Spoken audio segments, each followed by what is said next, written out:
Frank Costello, the elegant gangster who preferred pinstripes to pinstripes, was more than just a mobster.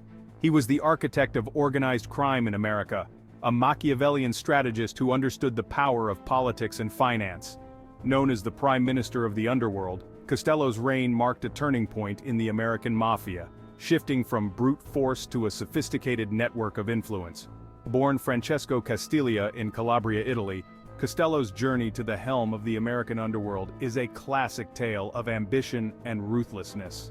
Unlike his predecessors, Costello recognized the potential of legitimate businesses as fronts for illegal activities, building a criminal empire from New York City to Las Vegas. His story is about the intoxicating allure of power and the seductive nature of the American dream, even when achieved through illicit means. Francesco Castiglia, later known as Frank Costello, was born in 1891 in Lauropoli, a small village in Calabria, Italy. Calabria, known for its rugged mountains and impoverished villages, was a breeding ground for organized crime. In 1895, the Castiglia family immigrated to the United States, settling in New York City's East Harlem, a neighborhood teeming with Italian immigrants. East Harlem in the early 1900s was a melting pot of cultures and a hotbed of gang activity. Young Francesco, now Frank, quickly learned the rules of the streets, joining a local gang and engaging in petty theft and street fights. He soon crossed paths with another young Italian immigrant, Charlie "Lucky" Luciano, who would become his lifelong friend and partner in crime. Together, they ran a formidable extortion racket, shaking down shopkeepers and pushcart vendors in their neighborhood. Costello, unlike the more volatile Luciano, possessed a shrewd mind and a knack for numbers, seeing prohibition as a golden opportunity. The Prohibition era marked a turning point in Costello's life. He and Luciano formed a powerful alliance with Jewish gangster Meyer Lansky, laying the foundation for a more organized and sophisticated criminal network.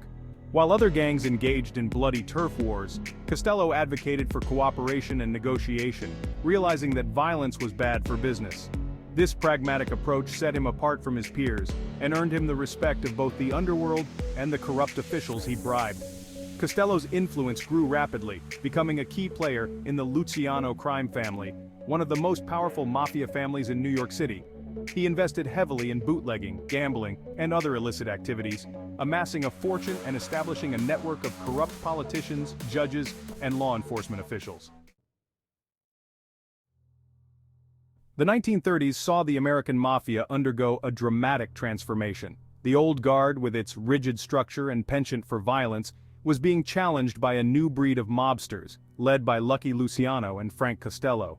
They envisioned a more modern and organized criminal enterprise, one that operated like a legitimate business, with clear hierarchies, territories, and codes of conduct. This new era, known as the Pax Mafiosa, emphasized cooperation and profit over senseless violence. Luciano, with Costello as his trusted advisor, orchestrated the assassination of his rival, Joe Masseria, in 1931, effectively ending the Castellamarese War and consolidating his power within the Mafia. With Masseria out of the picture, Luciano became the undisputed boss of what would become known as the Genovese crime family, with Costello as his underboss. Costello's connections with politicians, judges, and businessmen proved invaluable in protecting their illegal operations and expanding their influence. In 1934, with Costello's strategic guidance, Luciano achieved a groundbreaking feat in organized crime, the formation of the National Crime Syndicate. This clandestine organization brought together the most powerful mafia families across the United States, establishing a council to oversee national criminal activities and resolve disputes. The syndicate, with its roots in New York City, effectively became a national crime syndicate, controlling a vast network of illegal enterprises across the country. Costello insisted that the syndicate include non-Italian gangsters, such as Jewish mobster Meyer Lansky and African-American gangster Ellsworth "Bumpy" Johnson. This strategic move expanded the syndicate's reach and influence, solidifying its grip on American organized crime. While Luciano focused on consolidating power within the Mafia, Costello turned his attention to expanding their criminal empire. He recognized the immense profit potential of gambling and set about creating a national network of casinos and illegal gambling dens. Costello understood that gambling, unlike other vices, was a renewable resource, a steady stream of income that could fund their other criminal activities. He used his political connections and financial acumen to establish casinos in Las Vegas, then a dusty desert town with lax gambling laws. Costello saw the potential of Las Vegas as a gambling mecca, and invested heavily in its development, transforming it into the glitzy entertainment capital it is today. Costello's gambling empire generated an enormous fortune for the Mafia, providing a steady stream of cash that funded their other criminal activities and fueled their expansion into new territories.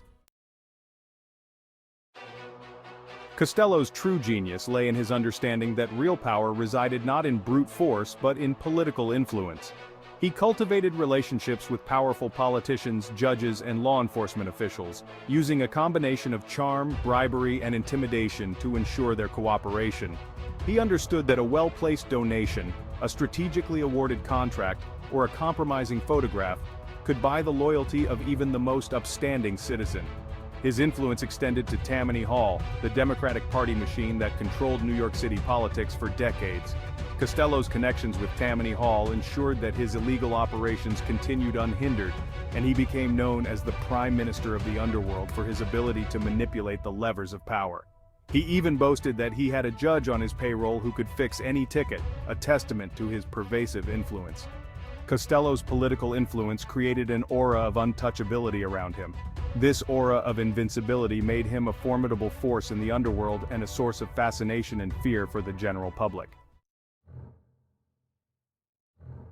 The Kefauver hearings, a series of televised Senate hearings in the early 1950s, aimed to expose the extent of organized crime in the United States. Led by Senator Estes Kefauver, the hearings captivated the nation, providing a glimpse into the secretive world of the Mafia and its grip on American society. The hearings also marked a turning point in Costello's life, exposing his criminal activities and shattering his carefully constructed image. Summoned to testify before the committee, Costello, always the strategist, agreed to appear but refused to be filmed, fearing that his testimony would incriminate him.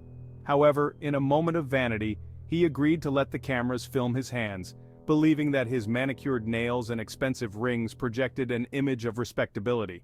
Instead, the image of Costello's nervously twitching hands became an iconic symbol of Mafia anxiety and guilt. The Kefauver hearings, while not directly leading to Costello's conviction, tarnished his reputation and exposed the extent of his criminal empire. The Kefauver hearings had a profound impact on the Mafia, weakening its grip on power and exposing its inner workings. The hearings also emboldened law enforcement agencies, leading to increased scrutiny and prosecution of organized crime. Within the Mafia itself, the hearings created tensions and rivalries, as different factions vied for power and influence. Vito Genovese, Luciano's former underboss, who had been deported to Italy in 1946, saw an opportunity to seize control of the Luciano crime family. He orchestrated a power struggle, enlisting the help of ambitious gangster Carlo Gambino, who coveted Costello's position.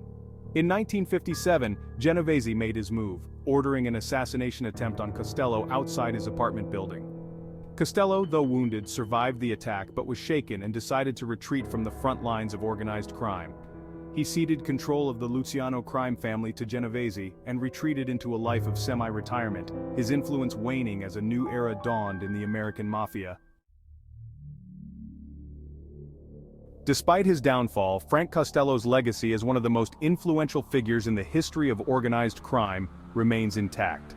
He was instrumental in transforming the American Mafia from a loose collection of violent gangs into a sophisticated and powerful national syndicate. His emphasis on business acumen, political maneuvering, and strategic alliances over brute force shaped the Mafia's modus operandi for decades. Costello's influence extended beyond the criminal underworld, leaving an indelible mark on American society.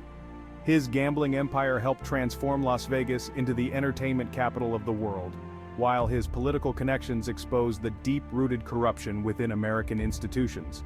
His life story, from impoverished immigrant to powerful kingmaker, continues to fascinate and horrify, serving as a cautionary tale about the allure and dangers of unchecked ambition. Moreover, Costello's life became a source of inspiration for countless books, films, and television shows, cementing his place in popular culture as the archetype of the calculating, sophisticated mob boss. Frank Costello's reign as the Prime Minister of the Underworld may have ended in 1957, but his impact on organized crime and American society continues to resonate today. He was a visionary criminal, understanding the power of organization, diplomacy, and political influence in an era when brute force was the norm. Costello's legacy is a complex one, a blend of criminal ruthlessness and strategic brilliance. He was a product of his time, a man who rose from poverty to power during a period of immense social and economic upheaval. His story serves as a reminder of the seductive nature of power, the allure of the American dream, and the shadowy underbelly of a nation grappling with its own contradictions. Frank Costello, the elegant gangster who preferred pinstripes to pinstripes, left an indelible mark on American history, a stark reminder of the enduring legacy of organized crime. His story continues to fascinate and appall, a cautionary tale about the corrosive effects of power and the fine line between ambition and corruption.